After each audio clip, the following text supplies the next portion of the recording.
کہ گرمی بہت شدید ہے، کہ بارش کے لیے دعا کریں۔ تو میاں صاحب تو بظاہر مصروف ہو گئے، انہوں نے سوچا کہ اس طرح کرتے ہیں کہ برانڈے کے سین میں چلے جاتے ہیں، جب میاں صاحب توجہ کریں گے تو میاں صاحب کو اس طرح کے ہاتھ کہیں گے اور آسمان کی طرف اشارہ کریں گے۔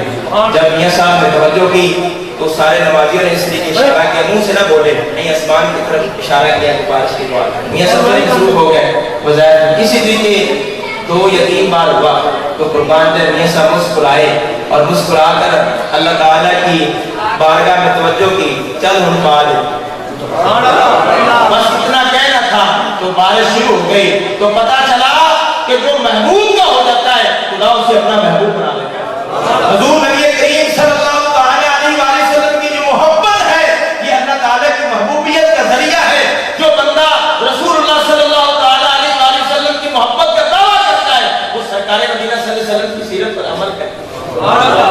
جو حضور نبی کریم صلی اللہ علیہ وسلم کی زندگی ہے، ایک دو باتیں عرض کرنی ہے، میں زیادہ دیر علامہ صاحب